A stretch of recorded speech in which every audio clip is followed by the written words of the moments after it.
Well, so I'm on this Milk and Honey tour. Our last album that went out was entitled Milk and Honey. And we had a string of dates. It was like 11 in a row. I mean, when we go out, it's like, hey, if we're out on the road away from family, we might as well cram as many in as you can, because you don't, it's just, it makes more sense than days off sitting around somewhere and, you're away from folks. And so we had crammed a little much into a lot. But we had 11 days in a row. And, that's like, we're doing like an hour and a half show. So I'm just singing it just feels like I'm singing all day, every day. And my voice was taxed. It was taxed and I was tired. And I start looking up, I've heard all the vocal remedies, the honey and the tea. I've even gone one time. I was in Boston one time and I went and got the steroid shot deal. Well, so I get on the internet and I'm like, maybe I just need one of those, because that worked for, that night. Well, it says, I find this little blog and it's like, oh no, you don't want to do that because the rebound's worse than if you just need to sing for the president or at the gala or something. If you got a one night and then you get some, recovery days, that's totally fine. Go ahead and get the steroid shot, but the inflammation is going to be worse on day 2 and 3. And I'm like, I trust the internet. Why not? And then I stumble onto this vocal coach who works out of New York City with a bunch of opera singers, and she's got a whole list of things that you can do. Most all of the remedies I've read before and I've heard, but then at the bottom she's like, well, if you're not singing at the gala and you've got to keep going, I went on a search for what's the best OTC, that stands for over the counter. I learned that in this blog. I didn't know. I've heard that my whole life, but I was like, I don't know what OTC. Oh, it's over the counter. Something you can just walk into Walgreens or CVS or wherever and buy. And she says, what will take away the inflammation? What can do the best job of this deal? And it turns out, she says, my discovery is it's preparation H. So he's like, it's proven to take away inflammation. And I'm like, this is not real. This is like, I trust the internet. I don't trust the internet. Nobody should trust the internet. I'm thinking this is not trustworthy. And so, but at the same time, I'm like, I'm willing to try anything, and it's like, hey, apply it to the outside of the larynx, just rub it on. And then she's like, count down from 10. Like before you put it on, count down from 10 in your most round voice, like 10, 9, 8, and then, so I try to do it and I'm just like 10, 8, I sound like Otis Redding or something. It's like, this is not my singing natural voice.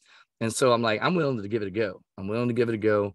So I text the road manager first, my road manager, and I like start the text and I'm like, hey man, bro, could you pick me up some? And I just stopped there. I'm like, I can't ask you this. No, I can't do that. I don't want to be concerned about me this way. And so I look on, this is terrible, Uber Eats. I'm like, they even have the commercials now, like, is it edible? Like, what do is toothpaste? Where's toothpaste fall? Is that an Uber Eat, or is that sort of? So I'm like, okay, sure enough, there's a drugstore right nearby. They have it in stock. It's appearing on the little list. So I start, I'm still kind of embarrassed about the whole thing. So I start just adding a bunch of stuff to the shopping list. Like, I don't know, some sour cream and onion chips, some Yoo-hoos. I don't know. I just start putting stuff in the cart. And then I'm like, man, it doesn't matter what I put in the cart. They're just going to see preparation H. That's all they're going to see. I might as well just own this deal. So I delete everything else from the cart, and it's just preparation H. And so now I'm standing on the street waiting for this Uber Eats driver to show up with my bag of preparation H. And I feel like it's like a really shady deal going down. My head's on a swivel. I'm looking both ways down the street, watching, and I just look sketchy. And this little Corolla pulls up, this little Toyota Corolla pulls up, and it's this, I can tell, sweet, old, like elderly Asian man, and he's on the driver's side, I'm on his passenger side. He rolls down the passenger window and he hands me this plastic bag from the pharmacy, and he just looks, we meet eyes, and he just goes, he just He just laughs at me. And I'm like, no, it's for my throat. It's for my throat. And I'm like, that's just that doesn't explain anything better than like, and then he drives off. And then the greatest part is I'm on tour with Toby Mac, and he's like, man, we have this run where a show had canceled and we're going to have to do 6 dates in a row. He goes, I've never played more than 4 dates in a row. And my voice is not going to last. And I go, well, I have a remedy for this. And he's like, no, I'm not doing that. There's no way in the world I'm doing that. I'm not falling for this, Crowder. And so he didn't believe me. He thought I was trying to prank him. But eventually he caved. And then the only drawback, he says, is for him, he doesn't have this beard. And so apparently, if you rub it on your larynx, it's incredibly shiny. So we had a number of his friends be like, why is your throat so shiny? Like, what is that sheen to your neck area? Oh my gosh. But he did say it helped. Gosh, thank you so much. That is priceless. Oh, like, it's oversharing. So worth it. It's so worth it. Well, the week is God in your story. Is there something particular right now that you can just see God's hand or him focusing you in how he's developing you? That would be something cool to share that week. Oh man. Well, I can tell you this, there's a friend of mine that I've been praying for a long time, who suddenly out of nowhere just hits me up and is like, hey man, I think I need something different in life. And he's been very, not necessarily opposed, but just like, that's for you, it's not for me. This Christianity thing, this Jesus stuff is just not, it's not my deal. And I just love that if you're faithful in prayer and you're faithful in relationships and friendships, that there's some miracles that can happen. And so I'm right now I'm just so wound up about that thing alone. It's just I've been praying for so long, and all of a sudden one of my good friends is asking about Jesus in a way that he hasn't before, and that makes me happy. Yeah, that's amazing. That's amazing. We're loving your new song with you and Dante Bowe. Man. I think Dante Bowe's in every band ever right now. Right. Is he on every song that we? The guy just sounds so good. Like he does. Not like if you want somebody to collab with, just call Dante, because it's gonna sound great. The guy he's magical. Yeah. The message of this song, why do you feel it's so important that people not just hear the message of this song, but they actually receive it, and experience it and live it out? Well, the thing about so to me, this song is kind of like, I did this cover of a song that John Mark McMillan out of Charlotte, North Carolina wrote a number of years ago, called How He Loves. And to me, this is like How He Loves 2.0. Yeah. And the thing that happened, because it's not that the church has, we've sung about the love of God for centuries, and it's just that one little element that makes you pause and consider, but does he though?